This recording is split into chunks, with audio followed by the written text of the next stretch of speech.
मंत्रिमंडळातील माझे सहकारी ह्या जिल्ह्याचे पालकमंत्री धनंजय मुंडे, दुसरे माजी मंत्री महादेवजी जानकर, आपल्या महायुतीच्या बीड लोकसभा मतदारसंघाच्या लोकप्रिय उमेदवार पंकजाताई मुंडे, विधिमंडळातील माझे सहकारी बाळासाहेब आजबे, सुरेश अण्णा धस, भीमरावजी धोंडे, पप्पूजी कागदे, डॉक्टर शिवाजी राऊत, डॉक्टर योगेश क्षीरसागर, सविताताई गोला, रामकृष्ण बांगर, दीपक घुमरे, सतीश शिंदे, काकासाहेब शिंदे, जियाजी बेग, वाल्मिक तात्या निकाळजे, बबन तांबरे, रमजान तांबोळी, भाऊसाहेब लटपटे, शिवाजी शेंडगे, रुपेश बेंद्रे, अक्षय गायकवाड, भारतीय जनता पक्ष, राष्ट्रवादी काँग्रेस पक्ष, शिवसेना, RPI, आठवले RPI खरात,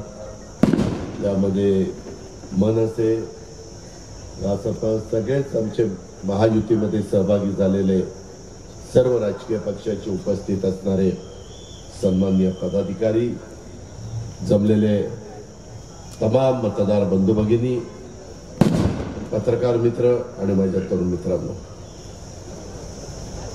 मी सध्या वेगवेगळ्या जाहीर सभेच्या निमित्तानं फिरतोय महाराष्ट्रामध्ये, परंतु धनंजयचा काल फोन आला की काही झालं तरी आजच्या सभेला, एका तरी सभेला बीडच्या या. नाही आलं तर कारण नसताना एक वेगळा गैरसमज समाजामध्ये पसरवण्याचं काम काही विरोधक, काही त्याच्यामधले अफवा पसरवणारे त्या ठिकाणी करत असतात. आणि त्याच्यामुळं मी आज आवर्जून आपल्या परिसरामध्ये आलोय. मला माझी सभा झाल्यावर मी जाणार आहे, नंतर जानकर साहेब, पंकजाताई बोलणार आहे, उदयनराजे आले तर ते बोलणार आहे, कारण मला पुढच्या 2 सभा आहेत, 6 वाजता प्रचार बंद होणार आहे. आपण प्रचंड संख्येने, म्हणजे मी थोडंसं संयोजकांना दोष देईन, तुमच्या लक्षात पण येत नाही की आपली सभा महायुतीची असताना मंडप केवढा टाकायला पाहिजे, मंडप कमी टाकला त्याच्यामुळे माझी लोक उन्हात उभी आहेत. याला संयोजकांना मी जबाबदार धरीन. वास्तविक असं करू नका.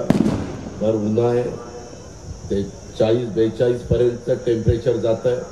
परवा तर 2ऱ्या का 3ऱ्या टप्प्यातलं मतदानाच्या दिवशी एक जण रांगेत असल्यानंच बिचारा मृत्युमुखी पडला. अशा प्रकारच्याही घटना घडतात.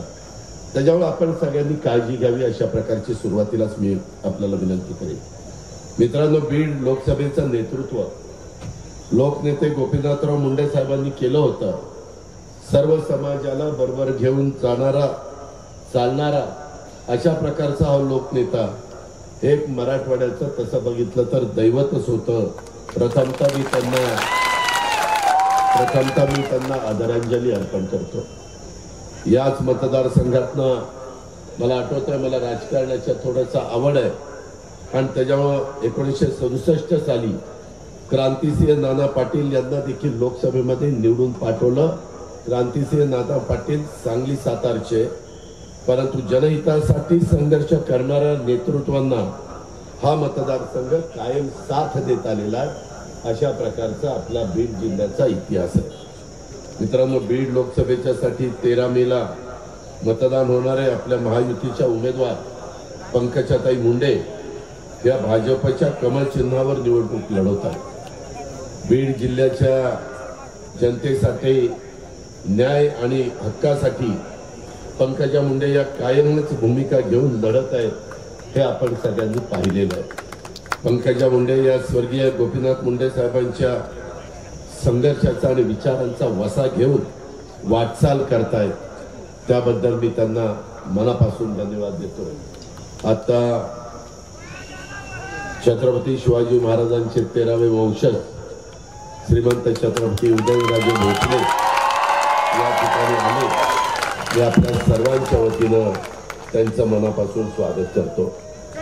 मित्रांनो, गोपीनाथराव मुंडे साहेबांनी संपूर्ण मराठवाड्याला आपलं कुटुंब मानलं होतं. सर्व जाती धर्म, मग उपेक्षित असतील, वंचित असतील, बहुजन समाजाला बरोबर घेऊन त्यांनी त्या ठिकाणी समाजकारण, राजकारण केलं. मराठवाड्याचा मागासलेपणा शिक्का पुसून विकासाच्या प्रवाहात तुमच्या माझ्या मराठवाड्याला यावा यासाठी त्यांनी आजन्म संघर्ष केलेला आपण पाहिला आणि तोच विचार घेऊन आम्ही आज सगळेजण पुढे जातोय।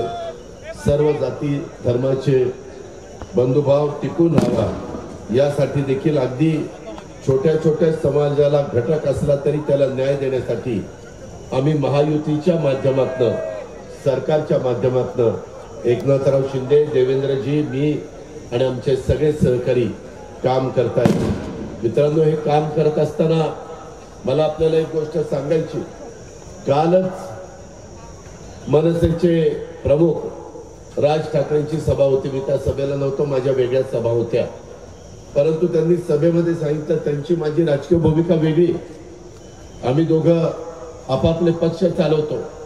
परंतु त्यांनी कशावरून विषय निघाला मला माहिती नाही, परंतु त्यांनी सांगितलं एक गोष्ट मी मान्य करीन, अजित पवार ज्या दिवसापासून राजकारणात आला त्या दिवसापासून त्यांनी जातीपातीचं नात्यागोत्याचं राजकारण केलं नाही। सर्व जाती धर्माला बरोबर घेऊन जाऊनच समाजाचं काम करण्याचा प्रयत्न केला आणि ती माझी भूमिका आहे। शाहू फुले आंबेडकरांची विचारधारा घेऊन माझ्यासारखा कार्यकर्ता पुढे जाण्याचा प्रयत्न करत असतो। अनेक आमदार, अनेक मंत्री, अनेक कार्यकर्ते, अनेक अध्यक्ष मला त्या निमित्तानं साथ देत असतात। मित्रांनो, हे सगळं होत असताना ही लोकसभेची निवडणूक आहे, देशाचं भवितव्य ठरवणारी निवडणूक आहे। मी अनेकदा सांगत आलोय, महाराष्ट्राला सांगतो, बीडला सांगतो, कड्याला सांगतो की ही काही भावकी गावकीची निवडणूक नाहीये, आपल्या बीड लोकसभा मतदारसंघाच्या विकासाची ही निवडणूक आहे। त्यामुळं भावनिक होऊन माझी तुम्हाला हात जोडून विनंती आहे, भावनिक होऊन मतदान करू नका। महायुतीच्या सरकारच्या माध्यमातून बीडच्या मागासलेपणाचा शिक्का आपल्याला मिटून टाकायचा आहे। मित्रांनो, विकास काय केवळ बोलून होत नाही, त्यासाठी नव्या नव्या योजना हे आपल्याला हाती घ्याव्या लागतात, प्रकल्प हाती घ्यावे लागतात। त्याचा उल्लेख बाळासाहेबांनी, सुरेशनी आणि धनंजयनी थोडासा आपल्या भाषणामध्ये उझरता केला। दळणवळणाच्या सोयी झाल्या पाहिजेत, माझ्या पिण्याचं पाणी आणि शेतीचं पाणी माझ्या शेतकऱ्यांना मिळालं पाहिजे, उद्योगांना पोषक अशा प्रकारचं वातावरण हे आपल्याला निर्माण करावं लागतं, तर रोजगार निर्मिती देखील त्याच्यातून चालना मिळते। या सगळ्याच्या करता निधीची आवश्यकता असते। मी बारामतीमध्ये, शिरूरमध्ये बोलत असताना लोकांना तेच सांगितलं, बाबांनो मागे 5-10 वर्ष आपल्याला निधी आला नाही का, तर विरोधी पक्षाचा आमदार खासदारांचा निवडून जायचा आणि लोकसभेमध्ये ते मोदींच्या विरोधामध्ये भाषण करायचे। भाषण विरोधामध्ये केल्यानंतर निधी येणार कसा? शेवटी आपल्याला विकासाच्या करता निधी आणायचं म्हटलं तर एकदम पावलं पुढे मागे सरकावं लागतं, तर समोरचे लोक निधी देतात। या गोष्टीचं भान हे देखील काही लोकांना नव्हतं, परंतु मी आपल्याला सगळ्यांना सांगेन, महायुतीच्या सरकारच्या माध्यमातून मी आज तुमच्या सगळ्यांच्या समोर अर्थमंत्री या नात्याने मराठवाड्याला जो गरजेपुरता लागेल, जो जेवढा निधी लागेल तो निधी देण्याच्या करता मी एकनाथराव देवेंद्र कुठे कमी पडणार नाही। त्यामध्ये मगाशी बोलत असताना सांगितलं 1.68 TMC पाणी तुम्हाला उपलब्ध होऊन देण्याच्या करता सगळ्यांनी प्रयत्न केला। बाळासाहेब होते, सुरेश होता, धनंजय होते, आमचे भीमराव होते, आम्ही सगळेजण विकास कामाच्या मध्ये शेवटी एकत्रपणे भूमिका त्या ठिकाणी घेत असतो। आता 4 TMC पाण्याचं आपलं देश बाकी आहे। मित्रांनो, कृष्णा भीमा स्थिरीकरण, माझ्या पंचगंगाचं पाणी, माझ्या कोयना कृष्णेचं पाणी हे टनेलच्या माध्यमातून नीरा खोऱ्यामध्ये आणायचं आहे। नीरा खोऱ्यामध्ये जे पाणी येतं ते बोगद्यातनं आम्ही उजनीमध्ये टाकलेलं, उजनीमधनं भीमा खोऱ्याचं पाणी सीना खोऱ्यात बोगद्यातनं टाकलेलं, परंतु आता तिकडच्या बोगद्याच्या कामाला काही 1000 कोटी रुपये लागणार आहे। तुम्ही म्हणाल अजित पवार तुम्ही अर्थमंत्री, मग काय अडचण काय? तुम्ही एक गोष्ट बीडकरांनो लक्षात घ्या, मोठे मोठे प्रकल्प करायचे असले तर एकट्या राज्य सरकारच्या बजेटमध्ये हे पूर्ण होत नाही, त्याकरता केंद्राचा निधी लागतो। आज तुमच्या पुढे मी बोलत असताना राज्याचं बजेट जवळपास 6.5 लाख कोटी रुपये, 3.25 लाख कोटी रुपये मला पगाराच्या करता अधिकारी कर्मचाऱ्यांचे आणि पेन्शनच्या करता द्यावे लागतात। राहिलेल्या 3.25 लाख कोटीमध्ये माझा गरीब समाज, मागासवर्गीय समाज, आदिवासी समाज, अल्पसंख्याक समाज, बहुजन समाज, ओबीसी समाज या सगळ्यांना निधी देण्याचं काम आणि विकासाला निधी देण्याचं काम आम्ही करत असतो. त्यामुळे ही निवडणूक महत्वाची आहे. मोदी साहेब स्वतः इथे सभेला आले होते, त्याचा उल्लेख माझ्या आधीच्या वक्त्यांनी केला. माझ्या पुण्यामध्ये देखील ते सभेला आले होते. मावळचे उमेदवार तिथं श्रीरंगप्पा बारडे, त्याच्यामध्ये पुण्याचे उमेदवार मुरलीधर मोहोळ, शिरूरचे उमेदवार शिवाजीराव आढळराव पाटील आणि बारामतीचे उमेदवार सुनेत्रा पवार या चौघांचा प्रचार त्यांनी एका जाहीर सभेच्या निमित्तानं केला. आमची सगळ्यांची भाषणं आधी झाली कारण आम्हाला सांगितलं होतं मोदी साहेब यांच्या आधी तुम्ही भाषण करा. मोदी साहेब आल्यानंतर राज्याचे प्रमुख म्हणून एकटे एकनाथराव शिंदे तिथं बोलतील आणि नंतर मोदी साहेब मार्गदर्शन करतील. साहजिक आहे, त्यांचं वेळ महत्वाची आहे, त्यांना जास्तीत जास्त सभा घ्याव्या लागतात. जर आम्ही सगळेजण त्यांच्यासोबत भाषण करत बसलो तर वेळ जातो. त्याकरता एकनाथराव भाषणाला उठले. खुर्च्या अशा टाकलेल्या होत्या. एकनाथरावांच्या शेजारी माझी खुर्ची होती, एकनाथरावांच्या डाव्या बाजूला मोदी साहेबांची खुर्ची होती. मी माझी खुर्ची सोडली, मोदी साहेबांच्या शेजारी येऊन बसलो. मित्रांनो, गावच्या गप्पा मारण्याकरता नव्हतं बसलो. त्याच्यामध्ये मी मोदी साहेबांना सांगितलं, तुम्ही संपूर्ण देशामध्ये प्रचार करताय, आम्ही महाराष्ट्राच्या कानाकोपऱ्यामध्ये जातोय. आमच्या लोकांचे प्रश्न जे कापसाचा आहे, जो सोयाबीनचा आहे, जो धानाचा आहे, जो दुधाचा आहे, तो आमच्या अखत्यारीमध्ये येतो. त्या संदर्भामध्ये आम्ही एकनाथराव देवेंद्रजी निर्णय घेऊ. मी नंतर त्या विषयावर येतो तुमच्याकडं. पण आता मला तुमच्याकडनं कांद्याची निर्यात बंदी जी केली ती निर्यात बंदी उठवावी आणि कांदा बाहेर जावा असं माझा बीड जिल्हा, सोलापूर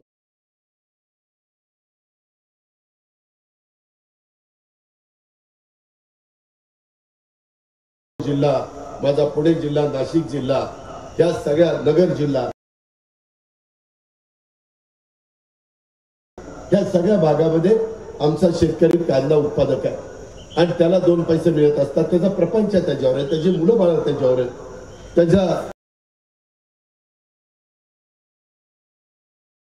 संपूर्ण घर त्याच्यावर अवलंबून आहे. आणि मग त्याच्यातनं ते नाराज होतात. कारण नसताना ती नाराजी आपल्याला त्याची किंमत मोजावी लागते. त्यावेळी अजित काळजी करू नको, मी गेल्यानंतर त्या संदर्भातली निर्यात बंदी उठवतो. निर्यात बंदी उठवलेली आहे.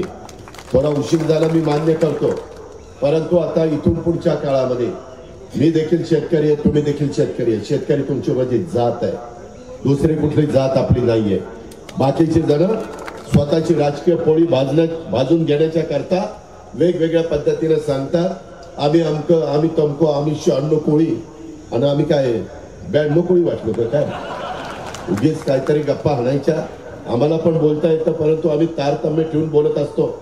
कारण ती स्वर्गीय यशवंतराव चव्हाण साहेबांची आम्हाला शिकवण आहे. ती आपली महाराष्ट्राची संस्कृती आहे, ती आपली परंपरा आहे. ह्याचा देखील भान चुकीच्या पद्धतीनं बोलणाऱ्यांनी ठेवलं पाहिजे. मित्रांनो, त्याच्यातनं हा मार्ग आपण काढला. माझा दुधाचा धंदा, माझ्या इथं देखील माझ्या रामकृष्ण बांगर आहेत, सुरेश आहे, बाकीचे सगळे सहकारी आहेत. बीड जिल्ह्यामध्ये देखील दुधाचा धंदा चांगला आहे. 2 पैसे माझ्या शेतकऱ्याला मिळत असतात. दुधाचा दर उतरला. एकनाथराव, मी, देवेंद्र आणि राधाकृष्ण आम्ही 4 बसलो. आपण 5 रुपये अनुदान देऊ. सरकारच्या तिजोरीतनं 2 पैसे माझ्या शेतकऱ्याला मदत करावे लागले तरी चालतील, पण मागं हटायचा नाही. आम्ही 5 रुपये लिटरला डायरेक्ट त्याच्या अकाउंटला डीबीटीला टाकलो. मी आज तुम्हाला जाहीरपणे सांगतो, यदा कदाचित काहींचे पैसे राहिले असतील, कारण ऑनलाईन करत असताना काही त्याच्यामध्ये बारकावे बांगरांना माहिती आहे की बऱ्याचशा ठिकाणी अडचणी येतात. त्या अडचणी आचारसंहिता संपल्यानंतर मी तुम्हाला शब्द देतो की ते ताबडतोब त्याची मीटिंग घेऊन त्या त्रुटी दूर केल्या जातील आणि तुम्ही गाईचं दूध जे काही आम्हाला सरकारला घातलेलं आहे त्याचा पै आणि पै तुमच्या अकाउंटला टाकल्याशिवाय आम्ही गप्पा बसणार नाही. हा देखील शब्द त्या निमित्तानं देतो. मित्रांनो, आपल्याकडं माझा सोयाबीन आणि कापूस पिकवणारा बहादर शेतकरी आहे.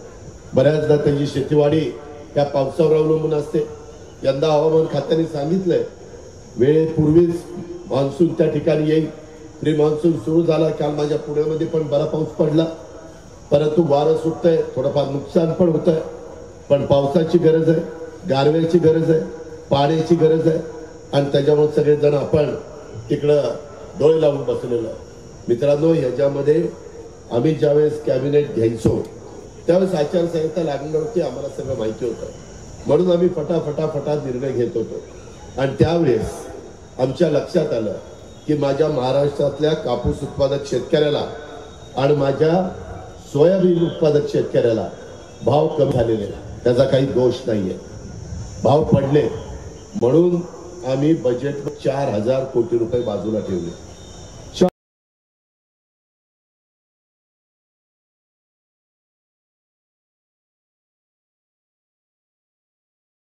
कापूस आणि सोयाबीन उत्पादक शेतकऱ्याला आम्ही साधारण क्विंटलला नाही देणार,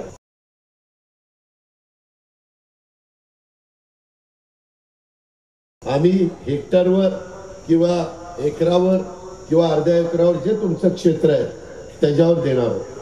त्याचे सगळे पेपर्स आमच्याकडे पोहोचले नाही, त्यामुळे आचारसंहिता सुरू व्हायच्या आत निर्णय घेता आला नाही. पण एक निर्णय घेतलाय की या दोन उत्पादक शेतकऱ्यांना कापूस आणि सोयाबीन यांना त्यांना मदत करण्याच्या करता राज्य सरकारच्या तिजोरीतनं 4,000 कोटी रुपये द्यायचे, एवढा मात्र निर्णय घेतलाय. आम्ही शब्दाचे पक्के आहोत. त्या पद्धतीनं तुमचे पैसे जे काही ठरेल, जसं दुधाला 5 रुपये ठरलं तसं सोयाबीन आणि कापसाला पण योग्य पद्धतीनं आम्ही देण्याचं ठरवू आणि त्या प्रकारे आम्ही त्याबद्दलची भूमिका त्या बाबतीतली पुरी करू. मित्रांनो, मला एका गोष्टीची जाण आहे, कधी कधी भाषणामध्ये काही गोष्टी बोलून जातात. मध्ये देखील देवेंद्रजी आले आणि त्यांनी जाता जाता सांगितलं की आमचं आष्टी, पाटोदा, शिरूरला सुरेश रावांना उमेदवारी देणार. तुम्ही काळजी करू नका, ते बोलून गेले असले थांबरे बस. त्यामध्ये ही महायुती आहे, या महायुतीमध्ये आमचे बाळासाहेब असेल, सुरेशराव असेल, आमचे भीमराव असतील आणि ह्या तिघांच्या व्यतिरिक्त अजून कुणी उत्सुक असेल, म्हणजे मी त्यांना सोडत नाही, ते पण असतील. कारण प्रत्येकाला वाटतं का आम्ही आमदार होऊ नये, आम्ही 7-7 वेळेला आमदार होतो, आम्हाला एकदा तरी होऊ द्या ना, असं काहींच्या मनात येणं चुकीचं नाही. त्यामुळं आम्ही एकनाथराव, देवेंद्र, मी, आमचे सगळे आता राष्ट्रपतीचे नेते, आमचे महादेवराव, सगळे आम्ही सगळेजण बसू आणि त्याच्यामध्ये व्यवस्थितपणे बाबा कुणाला MLA दिलं पाहिजे, कुणाला MLC दिली पाहिजे, कुणाला महामंडळ दिलं पाहिजे, कुणाला कॅबिनेट मिनिस्टरचा दर्जा दिला पाहिजे. तुम्ही काळजी करू नका, उगीच डोकं खाजवत बसू नका. ह्याला आता बाळासाहेबांचं कसं व्हायचं आणि भीमरावचं तर आत्ताच पत्ता कट झाला, काही काडबेट झालं नाही. मी सांगतोय ते सांगतोय, माझं ऐका, मी अतिशय स्पष्ट बोलत असतो. त्यामुळं तसलं काही डोक्यात खूळ घेऊ नका आणि तुम्ही व्यवस्थितपणे पंकजा ताईचं काम करा. जी जोरात काम करेल त्याचा विचार मी करेन. त्याच्यामुळं तुम्ही काही काळजी करू नका. आणि आता आपली मोदी साहेबांची आणि अमित भाईंची फार चांगली जवळीक झाली, त्याच्यामुळे मी त्यांना सांगेन, आता पंकजा ताई निवडून आल्यानंतर तो मोदी साहेबांच्या मंत्रिमंडळात पंकजाला घ्या अशी शिफारस अजित पवार करेल.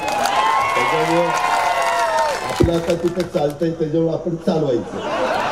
मित्रांनो, या पद्धतीनं आपण पुढे जाऊ. शेवटी माणुसकी महत्वाची, कुणी कुणाचं कायमचं शत्रू नसतं, कुणी कुणाचं कायमचं मित्र नसतं, माणुसकी महत्वाची. आणि ती गोष्ट लक्षात ठेवा, आमच्या पंकजाताईच्या विरोधामध्ये ती बजरंगा उभा आहे. त्या बजरंगा सारखा माझ्याकडे यायचा, दादा माझ्या कारखान्याची कॅपॅसिटी वाढून द्या ना, दादा द्या ना. मी देत नव्हतो, या शाळेने द्यायला. एक मिनिट, तू द्यायला लावली. मी त्याला सांगितलं होतं की काही गोष्टी व्यसन हातात ठेवायचे असते. मला माहितीये, मी पण राजकारणात 35 वर्ष घासली, काय असा तसा बोलणं नाही पडलो. त्याच्यामुळं मला माहिती होतं ही कुठंतरी मारणार. काय मारणार ते बोललं की लगेच ब्रेकिंग न्यूज, अजित पवारांचा तोल ढासळला. त्याच्यावर मी तो शब्द ते मारणार. तर त्या पद्धतीनं मी त्याला सांगत होतो, नाही नाही दादा द्या, त्याची शिफारस दादा करा. दादा PDCC बँकेतनं त्याला पैसे द्या, दादा MSC बँकेतनं पैसे द्या. गुळगुळ होत. काय खरं नाही. कधी कधी आमच्या धनुभाऊला माणसंच कळत नाही, त्याच्यामुळे गाडी बिघडते. माझा सल्ला घेत जा प्रत्येक वेळेस त्या पद्धतीनं. अरे बजरंगा तूच सांगायचा, छाती फाडली की असं होईल, छाती फाडली की तसं होईल, ही दिसल ती दिसल. छाती फाडल्यावर मरून जाशील, कोण दिसणार? काय उभे गप्पा हाणायच्या? हनुमानाची छाती ती फाडलेली वेगळी. तू कुठं बजरंगा, तू काय लगेच हनुमानाला स्वतःला समजायला लागला. त्याला ते बार्शी मध्ये त्याचा कारखाना चाललाय, इथं त्याचा कारखाना चाललाय. बरं चाललं होतं, त्याला काय अवदसा आठवली कोणाला, आणि ते एकदम उभंच राहिले. बरं मागं उभं राहून ट्रायल झाली पडायची, आता कशाला उभं राहायचं? त्याच्या संदर्भातलं धंदा पाणी नीट केला पाहिजे, प्रपंच नीट केला पाहिजे. परंतु मित्रांनो, काही काहींना जरा दोन पैसे आल्यानंतर मस्ती येतेच, आणि तशा पद्धतीनं त्याला मस्ती आली. आणि इतके दिवस माझ्या बरोबर राहिला आणि आता मला सोडलं. ती मी एवढं त्याला सगळं देऊन जो मला सोडू शकतो तो तुम्हाला सोडायला किती वेळ लावणार आहे? माझा विचार करा. आणि हे पट्ट्या स्वतःही खासदारकीला पडला, आणि त्याच्या पोरीला त्याला ग्रामपंचायती नगरपालिका. अरे तू तुझ्या पोरीला नगरपालिका आणि ग्रामपंचायतीला निवडून आणू शकत नाही आणि खासदार व्हायला निघाला. आणि बाकीचे जण लय तुझं भारी चाललं, लय तुझं भारी. काय त्याचं भारी चाललं नाही. तुम्ही काय काळजी करू नका, तुम्ही अजिबात मनात वेगळं काही आणू नका. हा सर्व जाती धर्माला घेऊन जाणारा लोकसभा मतदारसंघ आहे. हा शिवशाहू फुले आंबेडकरांचा महाराष्ट्र आहे. युगपुरुष छत्रपती शिवाजी महाराजांनी 18 पगड जाती 12 बलुतेदारांना बरोबर घेऊन, मावळे बरोबर घेऊन हिंदवी स्वराज्याची स्थापना केली. होता जीवा म्हणून वाचला शिवा, हे आपण विसरता कामा नये. आणि अशा पद्धतीची आपल्या बाप दाद्यांची सगळ्यांची आपल्याला शिकवण आहे, आपल्या महापुरुषांची आपल्याला शिकवण आहे. त्याचा विसर पडता कामा नये. निवडणुका येतील, निवडणुका जातील, परंतु जे अंतर वाढतं, समाजाची तेढ निर्माण होती, ती तेढ मिटवायला फार वेळ लागतो. मित्रांनो, मला मुस्लिम समाजाच्या माझ्या कार्यकर्त्यांना सांगायचंय, मतदारांना सांगायचं, तुम्ही काय काळजी करू नका. आम्ही सरकारमध्ये, यंदा सरकारमध्ये असताना मी मौलाना आझाद महामंडळाला 1000 कोटी भाग भांडवल केलं. किती? 1000 कोटी. मी विचार केला नाही हा कुठल्या जातीचा, हा कुठल्या धर्माचा, हा कुठल्या पंथाचा. शेवटी सगळे आपण भारतीय आहोत, ह्याचा विचार आपण केला पाहिजे. आणि त्या प्रकारे त्यांच्या पण मुलांना मुलींना व्यवस्थितपणे कर्ज, जसं अण्णासाहेब पाटील महामंडळात मराठा समाजाला मिळतं, जसं इतर मागासवर्गीयांच्या करता तो कर्ज आपण उपलब्ध महामंडळातर्फे करून देतो. महाज्योती आहे, सारथी आहे, माझ्या मागासवर्गीयांच्या करता बार्टी आहे. माझा मातंग समाज म्हणायचा, दादा आम्हाला अन्याय होतो, बार्टीचा जास्तीत जास्त उपयोग नवबौद्धांना होतो. तिथंही लक्ष घातलं आम्ही सगळ्यांनी आणि त्यांच्या करता आरटी केलं. बार्टी बाकी नवबौद्धांना, मातंगांना आरटी. शेवटी सर्वजण आपली माणसं आहेत. या पद्धतीनं इतर पण समाजाला वेगवेगळी महामंडळ आपण काढून दिली आणि अशा पद्धतीनं आम्ही पुढे चाललोय. अल्पसंख्याक विभागाला पण जास्तीचा निधी दिला. धनंजय, तुला आठवत असेल, माझ्या चेंबरला मीटिंग झाली, हसन मुश्रीफ होते, आपला अब्दुल सत्तार होता, बाकीचे सगळे अधिकारी पदाधिकारी होते. आणि त्यामध्ये माझा अल्पसंख्याक समाज मला सांगत होता, उर्दूच्या शाळा बांधायला आम्हाला निधी नाही, दफनभूमीला वॉल कंपाऊंड करायला निधी नाही, दफनभूमी करायला निधी नाही, अशा वेगवेगळ्या शादीखान्याला निधी नाही. त्यावेळेस त्या सगळ्या कामाला निधी दिला.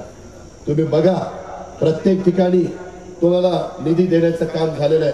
बाळासाहेब, तुझ्याकडे पण निधी आला, धनंजय तुझ्याकडे पण निधी आला, असा भेदभाव केला नाही. शेवटी सगळी आपली माणसं आहेत, त्याचा विचार आम्ही लोकांनी केला. त्याच्यामध्ये वक्फ बोर्डाच्या जमिनी काही जण लाटायला निघाली, त्याच्यामध्ये काही कायद्यामध्ये दुरुस्ती केली.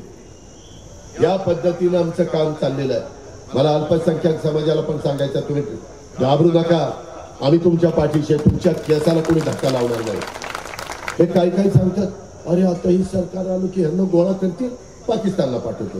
काय तुमच्या बापाच्या घरचं आहे पाकिस्तानला पाठवायला? काही पण बोलता, काही पण सांगता, खोटा नाटा प्रचार करता. त्याच्यामध्ये मागासवर्गीयांची मतं घ्यायला, त्यांच्यात संभ्रमावस्था निर्माण करायला सांगतात. की आता हे सरकार परत आलं तर संविधान बदलणार, घटना बदलणार, आता निवडणुकाच होणार नाही असं सांगायला मागं पुढे बघत नाही. अरे शाळेंनो, काँग्रेसच्या राजवटीमध्ये घटनेचे शिल्पकार डॉक्टर बाबासाहेब आंबेडकरांनी दिलेल्या संविधानाचा त्या ठिकाणी कधी संविधान दिन साजरा करण्याचा विचार केला नाही. नरेंद्रभाई मोदींनी त्यांच्या कारकिर्दीमध्ये बाळासाहेबांचा सन्मान ठेवण्याच्या करता त्याच्यामध्ये संविधान दिन साजरा केला, सुरू केला. दरवर्षी संविधान दिन सुरू केला.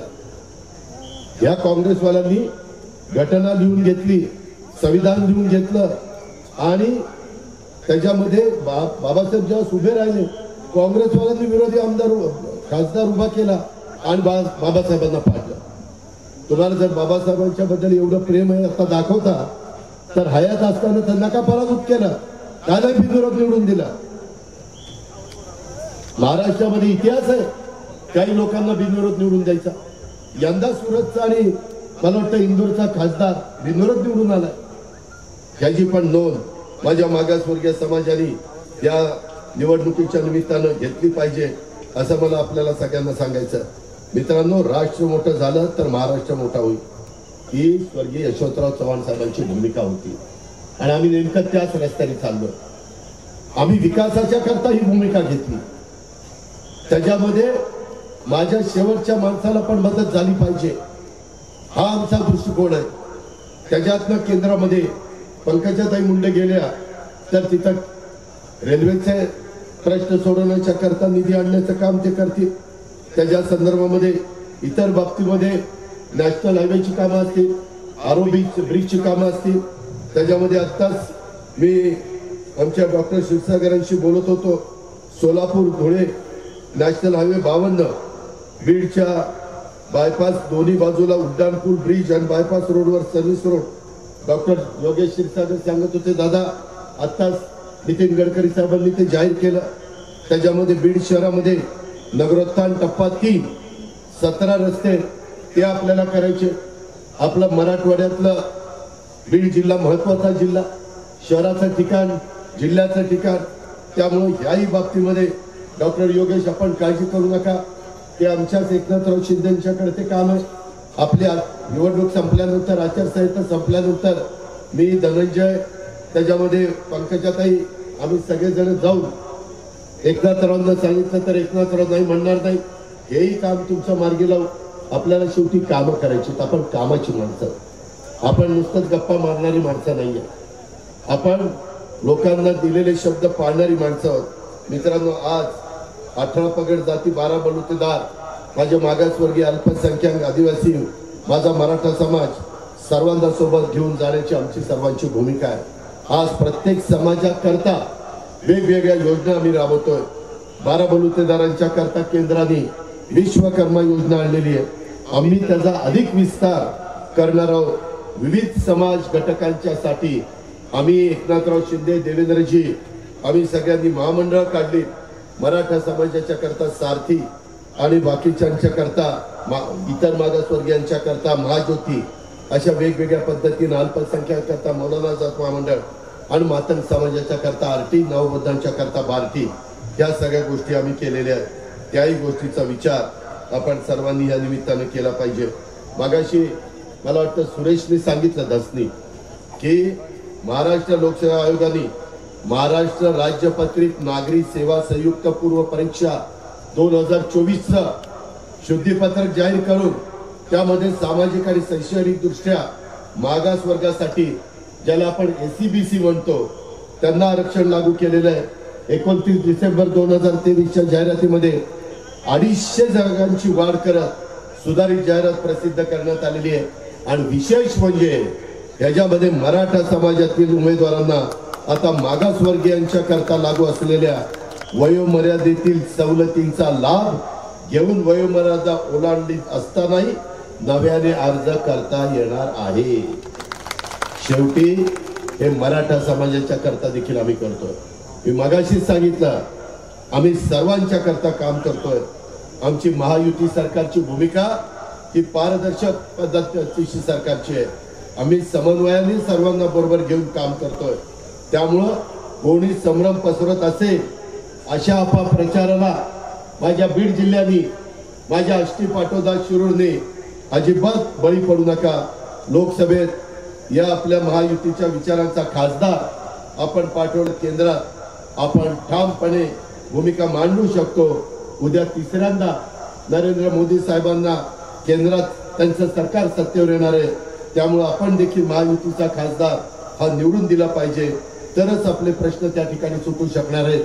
5 वर्षाच्या करता पंकजाताईंचं मंत्री म्हणून काम आपण सगळ्यांनी बघितलेलं आहे। ग्रामविकास मंत्री असेल किंवा त्या ठिकाणी जलसंधारण मंत्री असेल, या पद्धतीचं काम त्यांनी बघितलेलं आहे।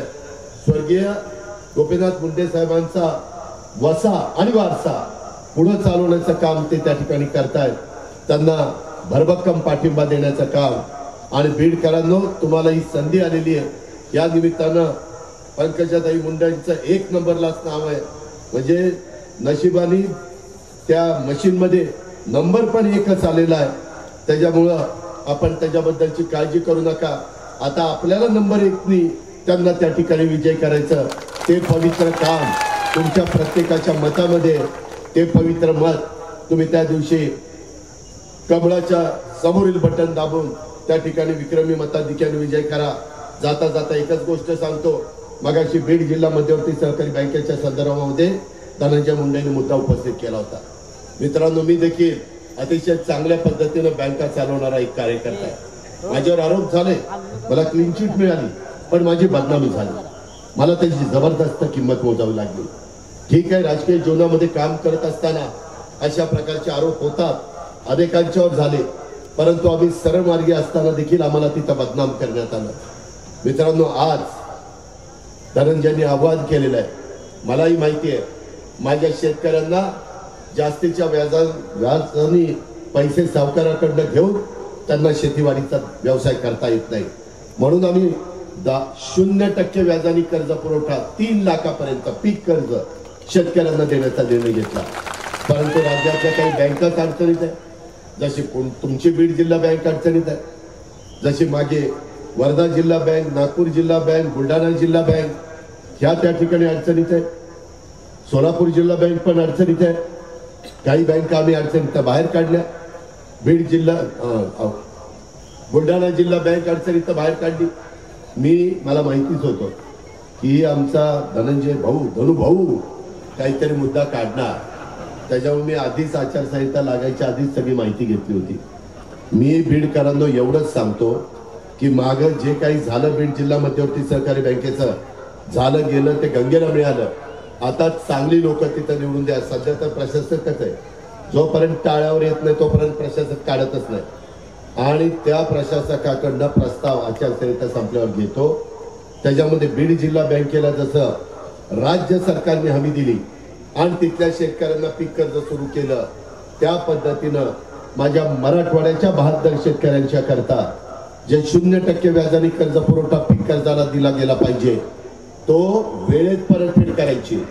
वेळेत परतफेड वर्षात नाही केली तर 12%, वेळेत केली तर 0%, नाहीतर मग माकडवाला नंदीवाल्याकडे जायचं 10 रुपये शेकडा। तर तसं काही चालणार नाही, आर्थिक शिस्त लावलीच पाहिजे।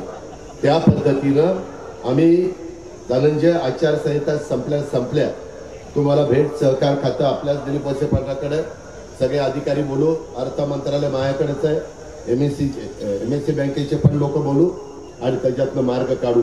मी एवढाच शब्द त्याच्यामध्ये देतो, बीडकरांनो, या बाबतीमध्ये तुमचं पीक कर्ज सुरू करण्याच्या करता हे राज्य सरकार, आम्ही लोक सकारात्मकच निर्णय घेऊ आणि खरीपाला तुम्हाला त्या पद्धतीनं मदत करून दाखवू, अशा प्रकारचा विश्वास मी आपल्या सर्व सहकारी मित्रांना ह्या निमित्तानं देतो। त्याच्यामध्ये आपल्याला ग्रीनफील्ड ट्रान्समिशन प्रकल्प, इंडिया ग्रीड ट्रस्ट, इंडिग्रीड ने बीड कलम ट्रान्समिशन लिमिटेड KTL हा पहिला ग्रीनफील्ड प्रकल्प कार्यान्वित केले असल्याची घोषणा एप्रिल 2024 मध्ये केलेली आहे। आपले अहमदनगर बीड परळी वैजनाथ रेल्वे लाईन महाराष्ट्रातील 261.25 किलोमीटर ब्रॉडगेज रेल्वे मार्ग प्रकल्प जो भारत सरकार आणि महाराष्ट्र सरकार संयुक्तपणे करतोय, प्रत्येक पक्ष 50% खर्च सामायिक करतोय। त्याच्यामध्ये आता 66 किलोमीटरचा रेल्वे मार्ग कार्यान्वित झालेला आहे। 78% काम पूर्ण झालेलं आहे. प्रकल्पाची भूसंपादन 99% झालेलं आहे. पंकजाताई, एकदा तुम्ही खासदार झाल्यानंतर हे काम मात्र आपल्याला 100% पूर्ण करून एकदा लोकांचं समाधान करून टाकायचंय. सुरत चेन्नई राष्ट्रीय द्रुतगती मार्ग माझ्या बीड जिल्ह्यातनं जातो. आष्टी तालुक्यातून 14 गावातनं बाळासाहेब तो मार्ग जातो. हा एक्सप्रेस वे गुजरात मधील सुरत ते खाली तामिळनाडू मधील चेन्नईला जोडणार आहे. सुरत टू चेन्नई वाया आपला बीड. नागपूर गोवा द्रुतगती मार्ग हा देखील ज्याला शक्तीपीठ द्रुतगती मार्ग म्हणून ओळखला जातो तो पण आपल्या बीड जिल्ह्यातनं जाणार आहे. एवढे महत्वाची रेल्वे लाईन, एवढे महत्वाचे आपले असणारे रस्ते, त्याच्यामध्ये नॅशनल हायवे हे जात असताना आपल्या उद्याच्या तरुण पिढीचं भवितव्य उज्ज्वल करण्याच्या करता या सगळ्याचा उपयोग आपण करून घेतला पाहिजे. त्याच्यामध्ये कुठं मागे राहता कामा नये. आणि आपल्याला अजून एक काम करायचं आहे.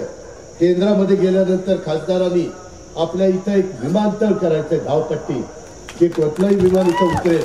आज आम्हाला उतरायचं म्हटलं तर परभणीला धावपट्टी नाही, आमच्या बीडला धावपट्टी नाही, नांदेडला जावं लागतं, माझ्या हिंगोलीला नाहीये, माझ्या थेट संभाजीनगरला आहे, जालन्याला नाहीये. त्याच्यावर बीडला पण करण्याची गरज आहे. त्याचा योग्य मोबदला देण्याचं काम आपण करू. राज्य सरकार देखील त्यामध्ये मनापासून लक्ष घातलं जाईल. उद्याच्याला विमानं उतरायला लागली, भले उद्योगपतींची असू द्या, लहान विमानं असू द्या, तर उद्योगपती इथं गुंतवणूक करतील, त्याच्यातनं रोजगार निर्माण होईल, त्याच्यातनं कारखानदारी येईल. माझ्या बीडचा बराचसा वर्ग कामाधंद्याच्या नोकरीच्या निमित्तानं, ऊस तोडणीच्या निमित्तानं बाहेर जातो. तो त्या ठिकाणी बाहेर जायचं काम बंद करेल. कारण त्यांनी पण कुठंतरी स्वतःच्या घरी राहिलं पाहिजे, प्रपंच पाहायला पाहिजे. त्याही बाबतीमध्ये एक महामंडळ आपण धनंजय असताना काढलंय, त्याच्यातून पण चांगल्या प्रकारची मदत आपण करतोय. सांगण्यासारखं बरंच आहे, परंतु वेळ पण बराच झालेला आहे. मी जाता जाता एवढंच सांगतो, तुम्ही कुणाचाही दुसऱ्याचा विचार करू नका. मी तुमच्या पाठीशी आहे, त्याच्यामध्ये मी कुठलं तुम्हाला अंतर पडून देणार नाही. मात्र बीड जिल्ह्यानी वाटेल ते झालं तरी आपली पंकजाताई मुंडे त्यांच्या कमळाच्या समोरील बटन दाबून विक्रमी मताधिक्याने त्याला लोकसभेमध्ये पाठवा आणि मग केंद्राच्या आणि राज्याच्या निधीच्या माध्यमातून आपण आपल्या बीड जिल्ह्याचा शेतीचा, पिण्याचा, पाण्याचा आणि इतर वेगवेगळे प्रश्नाची सोडवणूक करण्याच्या करता आम्ही या सर्वांगीण विकासाच्या करता तुम्हाला मदत करायला केव्हाही तयार आहे. हा शब्द देतो आणि आपली रजा घेतो. जय हिंद, जय महाराज.